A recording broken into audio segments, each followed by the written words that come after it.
Sugar is the other white powder. It acts in the body in all sorts of nefarious ways to hijack our brain chemistry, our hormones, our metabolism, and more. And excess sugar consumption is one of the deadliest drugs. Welcome to another episode of The Doctor's Pharmacy and to another episode of Health Bites, where we take a deeper bite into juicy topics. And today we're talking about sugar. We all love it. Some crave it. Some will do anything to get it. Even rats will work 8 times harder to get sugar than cocaine, or they'll continue to eat the sugar even if they're getting electric shocks. For me, it's Ben & Jerry's Chunky Monkey ice cream. That's my kryptonite. So I stay away. Now, for years, you've heard me talk about the dangers of sugar, but what happens to your body when you quit sugar for 14 days? All sorts of stuff can happen, right? Maybe you have issues you didn't even know were fixable by quitting sugar. Maybe you're dealing with chronic stress responses and inflammation or anxiety, panic attacks, maybe hormone imbalances. Maybe you have acne, or maybe you're just tired and lethargic and have brain fog, or joint pain, or digestive issues, cravings, fluid retention. The list goes on and on and on. Now, these are all warning signs that sugar may be harming you, or worse, that you're addicted to sugar. And in fact, studies show that 14% of adults and 12% of kids meet the criteria for food addiction. And just for comparison's sake, about 14% of the total population has alcohol addiction. So it's about the same in the cat and the kids, it's worse. Now, the good news is that most of the health issues from eating sugar can be completely reversed, and you can break the cycle of addiction in as little as 14 days or less. Everywhere you look, there's added sugar. From blended coffees to protein bars, drinks, dressing, salad dressing, sauces, ketchup, you name it, sugar is lurking everywhere in our diet, even in seemingly healthy foods. Now, we eat today in the modern world about 22 teaspoons a day. Historically, as hunter-gatherers, we ate 22 teaspoons a year, and kids now eat about 34 teaspoons a day. That's almost 150 pounds per person of sugar. That's a lot of sugar. Now, aside from making us inflamed and causing us to gain weight by spiking insulin, which is the fat storage hormone, consuming too much sugar is also at the root of many health problems, including mental health problems. And that's what we're going to talk about today. Mood swings, anxiety, depression, and various metabolic diseases are all consequences of eating a high glycemic, or also known as a high sugar and starch diet. Now, in today's Health Bite episode, we're diving into the research linking sugar addiction to poor mental health and how you can detoxify from excess sugar in your diet in as little as 14 days. Now, once you clean up excess sugar, and you clean up the refined carbs in your diet, your brain's going to work better, your mental health is going to improve, and as a bonus, your skin's going to clear up and your hormones get back in balance, and a whole host of other things. Now, I've done this with thousands of people, and I wrote about how to do this in my book, The 10-Day Detox Diet, and I've seen profound results. In fact, there's an average reduction of 70% from all symptoms, from all diseases in just 10 days, plus an average weight loss of 7 pounds and a significant drop in blood pressure and blood sugar. So now let's dive deeper into the data about sugar. How do we reset our body to its original factory settings? All right, so why is sugar consumption so out of control in the United States? Well, 60% of American calories come from ultra-processed foods. And what are ultra-processed foods? Well, it's essentially anything that comes in a bag or a box or a package, something with a long ingredient list. These are typically energy-dense foods that are high in calories, but have minimal nutrition value. So they're basically high calorie, low nutrient. That's not good. They're high in sugar, like high fructose corn syrup, dextrose, cane sugar, fructose, any millions of the kinds of names of sugar that we have. They're high in refined grains from enriched wheat flour, sometimes corn. And these are the commodity crops that are put in all these ultra-processed foods, and they act just like sugar in the body. I mean, below the neck, your body can't tell the difference between a bowl of sugar and a bowl of cornflakes. Now, the U.S. Dietary Guidelines recommended 6 servings of grains per day, which is a lot, half of which must be whole grains. That means the other half can be basically what amounts to sugar. That's crazy. But 74% of Americans exceed that limit for refined grains. So we're way over in terms of what we're eating. Crackers, pretzels, cakes, cookies, pancakes, breakfast cereals, bread, tortilla, pasta, rice, all of it is just stuff that's causing our blood sugar to spike, and it's the majority of our diet. Now, 65% of our calories and 92% of added sugar in the U.S. comes from ultra-processed foods. So the one big thing you can do to really drop your sugar content is just get rid of all that stuff that's made in a factory, right? Factory-made foods. We call that a plant-based diet. If it's made in a plant, don't eat it, basically. Added sugars make up about 14% of kids' total energy intake, meaning they're eating a lot of sugar. About 1 in every 7 calories comes from sugar.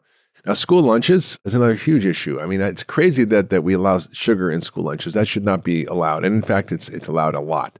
In a USDA report, 69% of school lunches and 92% of school breakfast, meaning this is food we're feeding our kids in school, funded by the government. They exceed the limit of the 10% total energy intake that's been set by the Dietary Guidelines for Americans, meaning they're eating way over that. The average American consumes 17 added teaspoons of sugar, or 22. So it's a lot. And sugar-sweetened beverages and coffees and teas actually may contribute up to 40% of the daily intake of added sugar. So think about it. You're going to get a coffee, you're going to get tea, you're having all this stuff you think is okay to drink, but it's not. It's just a sugar bomb. I think Starbucks should just be recognized for what it is. It's a sugar dispensing factory, not a coffee shop. Now, 30% of the sugar we eat comes from desserts, sweet snacks, candies, sweetened breakfast cereals, but 70% comes from just regular food. It's in everything, right? Well, we're just eating so much, people don't realize it. You wouldn't put like 16 teaspoons of sugar in your coffee, but if you drink a 20-ounce bottle of soda, that's what you're getting. That's 64 grams of sugar, which is a lot. The average medium-sized blended coffee contains about 50 grams of added sugar. Again, that's about 14 teaspoons of sugar, 13 teaspoons of sugar. That's nuts, right? You don't put that in your coffee, but that would be what you'd find in a blended coffee drink. An average serving of flavored yogurt contains 16 grams of added sugar. So you think you're eating yogurt, you're getting healthy probiotics. But the truth is that per ounce, most of your sweetened yogurts have more sugar per ounce than Coca-Cola, right? The average serving of packaged salad dressing, get this, has 6 grams of added sugar. That means you're eating over a teaspoon, about a teaspoon and a half of sugar in your salad dressing. Like, why should you put sugar on your lettuce? Studies that link excess sugar to poor mental health are really abundant. This is not just my opinion. Again, all the things I'm talking about in this health bite, and all the health bites are from the peer-reviewed literature. All the references are included in the show notes. Have a look yourself if you don't believe me. It's pretty scary out there, but what I'm saying is actually based in science. Now, here's a study that looked at a large group of people. It was a meta-analysis of observational studies. So it wasn't cause and effect, but it was a pretty impressive study. So it gives you things that point in the right direction. They looked at 37,000 people with depression, and they found that sugar-sweetened beverage consumption was dramatically increasing the risk for depression. Those who drank the most soda had a 31% increased risk for depression compared to those who drank the least. So basically, if you're a big soda drinker, you're more likely to be depressed. Compared to those who did not drink sugar-sweetened beverages, those who drink 2 cups of soda per day, about 45 grams of sugar, which is 11 teaspoons of sugar, increase the risk by about 5% for depression.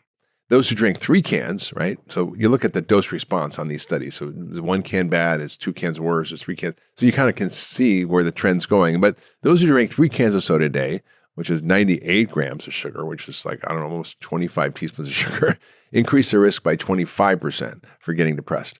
Another study, a prospective cohort study out of Spain, 15,000 Spanish university graduates, showed that those in the highest quartile of added sugar intake had an increased risk for depression, meaning those who had the most sugar in their diet.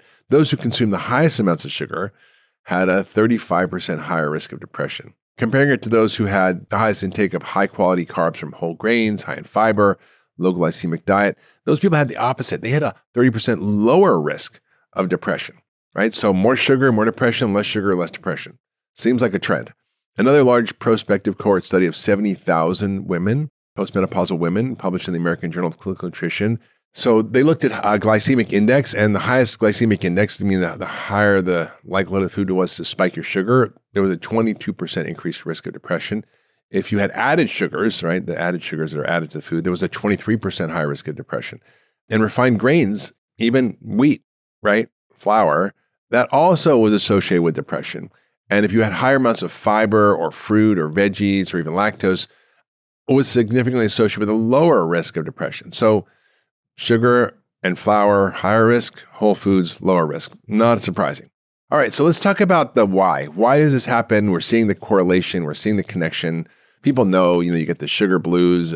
People understand that mood and sugar are very connected, even through their own experience. But what's the science behind how sugar affects our brain health, affects our mood, and obviously other things. But you've heard me talk a lot about other things. But we're going to talk about sugar and the mood and brain function today. So one is you get reactive hypoglycemia, and we'll talk about what that is. But essentially, it's where you get a spike in sugar followed by a spike in insulin that then causes your sugar to crash. And then what happens is you overshoot and you get low blood sugar. Now, what happens when you get low blood sugar is you get a spike in cortisol, spike in adrenaline, and it helps bring the blood sugar back up. But it also increases the activity of the amygdala. So cortisol will increase amygdala activity, which is our emotional, anxious brain. And it's interesting, the symptoms are pretty obvious for people who have this, but you get cravings for carbs and sugar just a few hours after eating. That's kind of a mild symptom. You can have like really serious feelings of anxiety, fear, anger, irritability, panic attacks, Dr. Jekyll and Mr. Hyde. I mean, people have heard of being hangry, right? I get that a little. Heart palpitations, shakiness, shortness of breath, feeling you're going to faint, like you're going to die, brain fog, fatigue, headaches. And so what happens is when blood sugar drops, it's a life-threatening emergency. You got to find food right away. And I just tell you a quick story of a guy who told me that he was having these panic attacks. And he was like, yeah, every day in the afternoon, I start getting this overwhelming feeling of anxiety. I start sweating. I can't breathe. My heart's racing. I just feel like I'm going to die. I said, and what happens? Well, I drink a can of Coke and it goes away. Right? So I think, most people don't even connect the dots between what they're doing and how they feel. So now what happens if you continue to do this, you get insulin resistance, right? If you keep having sugar over time, and it'll drive your sugar up, your insulin up, and high levels of insulin resistance has a really significant negative effect on mood and mental health. And the data is really clear on this. We'll go through the research. But essentially what happens with the insulin resistance, you get inflammation in the body. And anything that causes inflammation will cause depression or anxiety or mood disorders. So what is the kind of link between insulin and metabolic dysfunction and mood disorders like depression, anxiety? Well, our researchers from Stanford, they looked at a 9-year study over time in the Netherlands, published in the American Journal of Psychiatry. And they found that those who got prediabetes during the first 2 years of the study were more than 2 times as likely to have major depression versus those who had normal blood sugar. So in other words, when they followed people over a long period of time, if you were more likely to have prediabetes, you're going to get more depression, right? So you don't even have to have diabetes. Now, they measured the degree or severity of insulin resistance, and they used something called the triglyceride HDL ratio, which, by the way, is available on everyone's test. Your ratio should ideally be 1-to-1. If it's more than 2-to-1 for triglycerides to HDL, you're starting to get into trouble. But if they had a higher ratio of triglycerides to HDL, there was an 89% increase in new cases of major depression. Think about that. For every 5 centimeters of belly fat, just around your waist, right, if you take a tape measure, then that was associated with 11% higher risk of depression. And every slight increase in this 1 unit increase in the ratio of triglyceride to HDL, and for every bump in fasting glucose, that was linked to a 37% higher risk of depression. So as your sugar goes up, your insulin goes up, more depression. Conservatively, at least 1 in 3 people have insulin resistance, but I think it's a lot more. I mean, if you look at the data, 1 in 2 people have either prediabetes or type 2 diabetes by very conservative measurements. If you open up those measurements a little bit and don't just look at deviations from the worst level, right? Like if your blood sugar's over 100, you're pre-diabetic. Well, maybe you don't even have to have 100 to actually have insulin resistance. And so that goes to the 93.2% who are metabolically healthy. So maybe even 90+% have some degree of this, right? 1 in 5 adults on top of that have a mental health issue, right? That's a lot. That's 20% of the population. If you have diabetes, you're 20% more likely to have anxiety, and you also have more depression. So how does this work? Well, low-grade systemic inflammation from any source, and mostly in our case, it's the diet, and sugar is the biggest driver of inflammation because sugar is like pouring gasoline on the fire.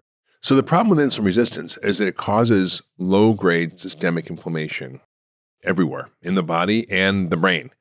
And that causes dysregulation of cortisol, which is the stress hormone, dysregulates what we call the HPA axis, which is the hypothalamic pituitary adrenal axis, regulating all sorts of things at mood. It screws up neurotransmitter signaling when you have too much sugar, like serotonin and dopamine. It leads to energy problems in the cell, which you need good energy to have good mood, right? So actually, this friend of mine, Casey Means, she wrote a book called Good Energy, all about metabolic function and mitochondrial function and how that relates to our health and mood. Now, the brain relies mostly on glucose as its primary source of energy, but it's extremely energy efficient. It only needs about 60 grams a day to do its job. And flooding the brain with too much glucose creates a lot of inflammation, oxidative stress, and insulin resistance. And it leads to depression and mental health issues, and even things like Alzheimer's, which now they're calling type 3 diabetes. So when you have too much sugar, it screws up your ability to make energy, and it causes mitochondrial dysfunction. Mitochondria are really important for neurotransmitter function and production and the release of neurotransmitters in the body. When you have sugar, it also does something really bad. It activates stress responses in the body. So when you look at the data on this, it's pretty clear. David Ludwig, my friend at Harvard, has done a lot of work on this, and he basically showed that feeding kids isocaloric, meaning same calories of, let's say, oatmeal, which basically turns into sugar in your body, or eggs, that the ones who had the oatmeal had higher levels of cortisol and adrenaline because their bodies were having this perceived stress of eating too much sugar. Now, that's kind of scary. We know that independent of your mental state, that your diet can make you stressed, right? Can increase stress hormones, and that is bad for your brain. Insulin also helps regulate neurotransmitters like serotonin and dopamine, and also something called BDNF. And when you have too much insulin resistance, which is what most of America is suffering from, it impairs dopamine signaling, which means you don't get the pleasure sensation, which means you want more sugar and create more carbs, and it's a vicious cycle. Also, stress itself will increase cortisol, just emotional stress, and that can cause issues. So it can be that the sugar causes stress, or that actually literally stress causes stress, and that stress will spike your cortisol.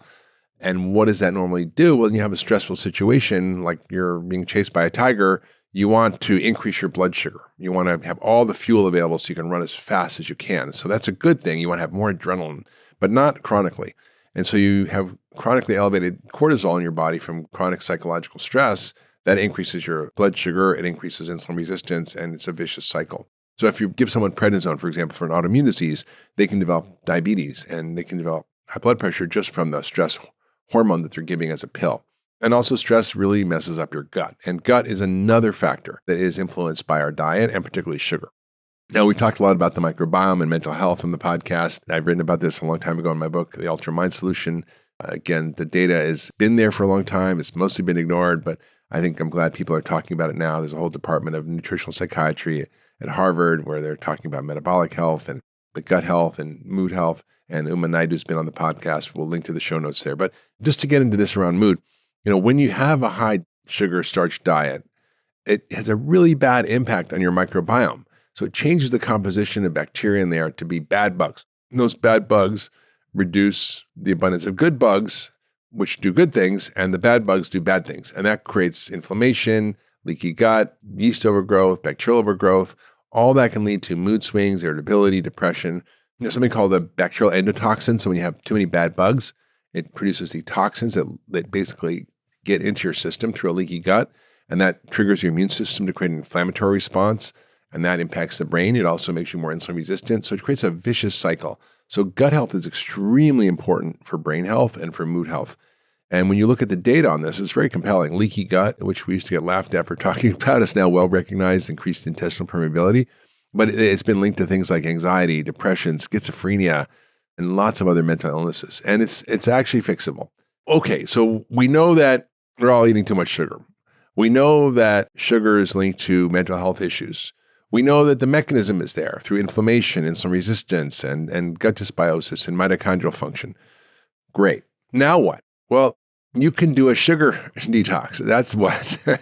You don't have to take my word for it. You don't have to listen to me. Your body's the smartest doctor in the room. It'll tell you what's working, what's not working, and listen to your body. It's very smart. And listen to how you feel. I encourage everybody to do this. It's why I wrote my book, The 10-Day Detox Diet. I think 14 days is a little longer, and I encourage you to do that a little longer just to see what happens.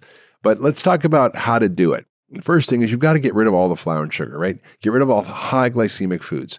Get rid of all the added sugar. Get rid of ultra-processed food. Stop all the refined flours, refined wheat flour, gluten, all those things. Get rid of those. My joke for bread is if you can stand on a dozen smush, you can eat it. I was in Germany and they had these meat slicers in the house. I'm like, what is that for? He says, well, just slice the bread because it's so dense. It's made from whole grains. It's not made from flour. It's made from actual rye and grains. So you have to cut it with a meat slicer, like a deli meat slicer. I encourage also people to get rid of all the liquid sugar calories. Those are the worst. Sugar-sweetened beverages, teas, coffees, energy drinks, you name it, juices, just eliminate all of that. And what do you eat? Well, real whole food. What I've been talking about for years. You can do the 10-day detox, which is a little more extreme, but essentially they're blood sugar balancing foods. And the way to do that is start with protein at every meal. A bit, not a huge amount, but about a palm-sized portion, and depending on how big you are, it's a different size, right? If you're Shaquille O'Neal, it's different than if you're Nadia Comaneci, who you probably don't know who that is, but she was a very famous gymnast in the 70s, but she was very little, like 4'11" or 10 or something. But basically, you want to eat a palm-sized portion of protein every meal, usually about 46 ounces. You want to aim to eat about your body weight in grams of protein, depending on how active you are, anywhere from half to 1 gram of protein per ideal body weight. You want to get really good quality protein, so regeneratively raised meats. I use Force of Nature. I love them. You can get bison, elk, venison, even beef. Pasture-raised chickens and eggs. Certain fish can be great. If they're small fish, the smash fish for me is the small salmon, mackerel, anchovies, herring, and sardines. Of course, people don't like those, but it could be good. Also, you want to eat a lot of fiber. Fiber basically is a sponge for sugar. In fact, last night I had shirataki miracle noodles, which were so good. They're essentially made from konjac root. Konjac root is a Japanese food, but it actually has 0 calories and it absorbs all this water, and it slows the absorption of sugar, and you can actually take it as a supplement. It's called PGX, but you can actually just buy the noodles too. So we had these delicious noodles last night. You don't have to feel guilty for eating noodles. So lots of fiber, lots of good fats. Fats are really important because fat also slows the spiking sugar. So olive oil, avocados, nuts and seeds. For breakfast, really important to have fat and protein. If you want to cut your cravings, you cannot start the day with sugar. If you want to detox from sugar, you've got to start the day with protein and fat and no sugar. That's going to set you up from having balanced blood sugar. It's going to avoid the swings that I talked about. It's going to avoid the spikes in insulin. It's going to avoid the hypoglycemia, avoid the cravings. So you'll see. Also, get on slow-burning carbs that are high in fiber and that reduce blood sugar spikes, that are rich in polyphenols, that promote the growth of good gut bacteria. So all the veggies, right? These are what I'm talking about. Broccoli is a carb, right? Asparagus is a carb. Green beans are a carb. Mushrooms are, protein and carbs. And so you can get a lot of foods that are delicious to eat that are high in beneficial compounds that help reduce inflammation, support gut bacteria, help your mitochondria, reduce oxidative stress. And all these foods, what they do is they help in the gut, particularly because they have a lot of benefits, but they increase something called short-chain fatty acids. So when you eat a lot of fiber, you feed the good bugs, right? And it creates a byproduct that is really essential for your health called butyrate, or this is a short-chain fatty acid, and it's very anti-inflammatory. And that gets used by the body as a regulator of all sorts of functions, including cancer. You also want to eat a wide variety of low glycemic plant foods, right? 75% of your plate should be non-starchy, colorful veggies like leafy greens, cauliflower, dandelion greens, Brussels sprouts, asparagus, cabbage, bok choy, broccoli rabe, collards, unlimited. You can eat as much as you want. So if you want 5 pounds of broccoli, go ahead. Low glycemic fruit is fine. Berries, cherries, blackberries, raspberries, cranberries, that's fine. Stone fruit can be helpful. No more than a few pieces a day of apples and pears. Lots of whole grains that can be good. So you have to be careful about what you're eating, but you want the low glycemic, phytonutrient-rich grains. I love black rice, for example, red rice, quinoa, buckwheat, teff. All these are great. Certain legumes can be helpful. Lentils, chickpeas, split peas, edamame, azuki beans, black navy beans, lupini beans. All these can be part of your healthy diet. If you want to really go extreme on the blood sugar stuff, you can cut out grains and beans for the first few weeks, but you don't have to. But I would for sure cut out gluten. Lots of fats. So 1 or 2 servings of healthy fats. You can pour olive oil, coconut oil, ghee, macadamia nut oil, olives, avocados, fatty fish, lots of nuts and seeds, flax seeds, chia seeds, hemp seeds, hazelnuts, walnuts, cashews, pecans, all that's fine. It's really essential. Nuts are really great for you and also help you feel full, and it's a great snack. Limit starchy vegetables. So you can have some, but don't be eating sweet potatoes all the time or tons of potatoes and so forth. Eat your foods in the right order, right, to lower the glycemic load. So if you have protein and fat before the carbs, it slows the absorption and you don't end up getting these spikes. Don't eat carbs alone, right? So for example, if you're going to eat an apple, throw a little nut butter on there, or a handful of nuts. Or if you have sweet potato, make sure you have it with, say, a piece of chicken or non-starchy veggies. So you sort of create a mixture of the meal. It's called the glycemic load, basically how the overall composition of the meal affects your blood sugar. So you can offset effects of some carbs by eating them in the right order or with protein and fat. Lots of spices are good too. Cinnamon is amazing.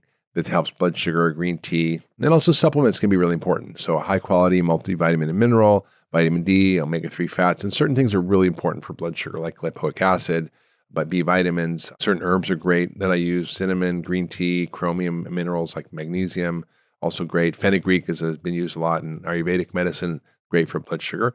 Exercise, obviously, I'm going to always talk about that, but resistance and aerobic exercise, about 150 minutes a week. Muscle is critical and improves insulin sensitivity. Here's a simple hack: is take a half an hour walk or even 15 minutes after eating your dinner. It's going to dramatically blunt the sugar spikes and insulin. So your body's going to suck that up. Sleep also really important. We know that lack of sleep causes more sugar cravings, more carb cravings. I've had it. I felt that. I used to work at the ER in Mercy Hospital in Springfield, Massachusetts, and I would sometimes get the night shift, and it was 2 a.m. The only thing open was McDonald's, and I would go in and get the sort of apple turnover because it was the only thing that you could get. I mean, I didn't want a burger, and I craved the carbs. I felt it. I knew it, even though I knew better. Really important to get enough sleep. So try to set a regular bedtime, stick to it. Try not to eat at least 3 hours before bed. Get rid of all late night snacking. Give yourself at least a 12-hour overnight fast. So dinner at 6, eat breakfast at 6, or if you want to do 14, you can eat breakfast at 8 if you eat dinner at 6. So it's not that hard, but giving yourself that break will help improve your insulin sensitivity. What else can you do to help your sugar and manage it? Well, get your stress under control. And it's more like what up here. Stress is defined as the real or imagined threat to your body or your ego. So it could be a real threat to your body, like a lion chasing you, or it could be an imagined threat to your ego, like you think your wife is an hour late coming back from something and you think she's having an affair or something. So that could be totally fabricated in your head, but the end result in your body is the same. And these chronic levels of stress we all have are really driving a lot of health issues, including insulin resistance, diabetes, and depression, anxiety, and much more. So how do you do that? Well, you kind of have to actively reduce stress: exercise, journaling, meditation, yoga. All this helps. I've got this new app I use called Newcom. It uses binaural beats. So I put on my headphones, I go into a zone and kind of go into a deep state of relaxation. So there's lots of ways to do it. No magic to it, but you just have to find what works for you. So lastly, I just kind of want to summarize by saying we know that sugar plays a big role in our mood and our health. We know how much sugar we're eating. We know the mechanisms by which it causes a problem, right?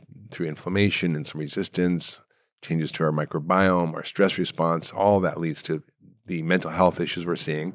And, we also know we can do something about it, that we know how to regulate blood sugar. It's not rocket science. It's just simple practices that we talked about today.